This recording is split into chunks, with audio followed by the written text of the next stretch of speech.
আপনাদেরকে তৈরি করে দেখাবো বরিশালের খুবই ঐতিহ্যবাহী খাবার বিস্কি। এই বিস্কি খেতে কিন্তু অনেক মজা হয়। সাধারণত বর্ষাকালে এই বিস্কি বেশি খাওয়া হয়। চলুন তাহলে শুরু করা যাক।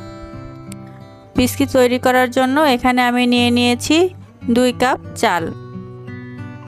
তো চালটা আমি খুব ভালোভাবে ভেজে নেব।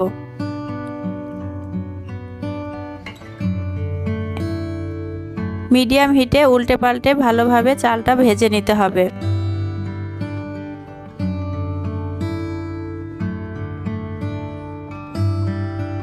এখানে আউশ চাল ব্যবহার করলে বিস্কি খেতে বেশি ভালো লাগে।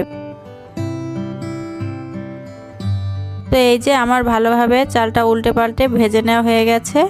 এখন আমি একটা পাত্রে পরিমাণ মতো পানি নিয়ে নিয়েছি। এখন এই পানির মধ্যে চালগুলো দিয়ে বেশ কিছুক্ষণ ভিজিয়ে রাখবো।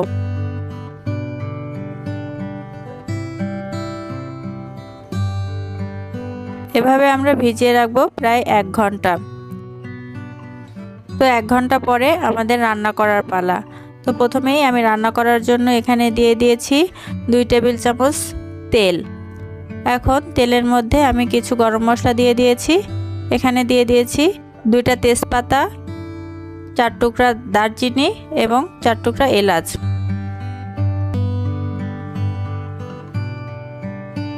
এবং এখানে দিয়ে দিয়েছি স্বাদমতো লবণ। 2 কাপ চালের জন্য আমি এখানে ব্যবহার করেছি 3 কাপ পানি। এখানে পানি খুব বেশি ব্যবহার করা যাবে না, তাহলে বিস্কি খেতে বেশি ভালো লাগে না। যেহেতু আমি চালটা ভিজিয়ে রেখেছি তাই আমার পানি এখানে খুবই কম লাগবে। এখানে আমি দিয়ে দিচ্ছি 1 কাপ খেজুরের গুড়। এখানে খেজুর গুড় ব্যবহার করলে বিস্কি খেতে বেশি টেস্টি হয়। চিনিও ব্যবহার করা যাবে, কিন্তু খেজুরের গুড় যদি ব্যবহার করি তাহলে ঘ্রাণটা বেশি ভালো আসে। আখের গুঁড়ো আপনারা ইউজ করতে পারেন। তো আমি ভালোভাবে নেড়ে চেড়ে গুড়টা গলিয়ে নিচ্ছি। এভাবে আমি জাল করে নিব একটা বলক আসা পর্যন্ত। তো বলক চলে এসেছে।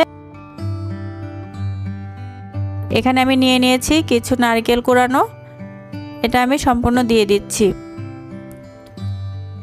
তো নারকেল দেওয়ার পর কিছুক্ষণ ফুটিয়ে আমি এখন যে চালগুলো ভিজিয়ে রেখেছিলাম সেগুলো ভালো করে ধুয়ে পরিষ্কার করে পানি ঝরিয়ে নিয়েছি। এখন সেগুলো আমি এখানে দিয়ে দিচ্ছি।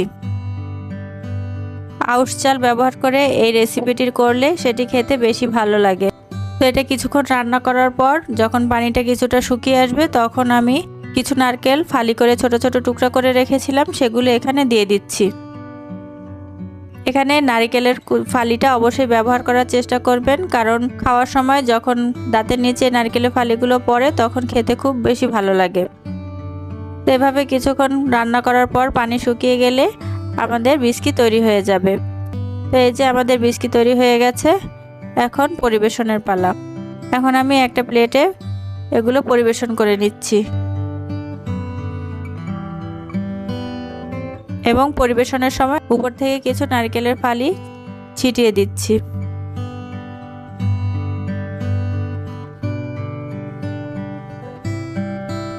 এখন আমি উপর থেকে কিছু নারকেল কোরানো ছিটিয়ে ডেকোরেশন করে নিচ্ছি।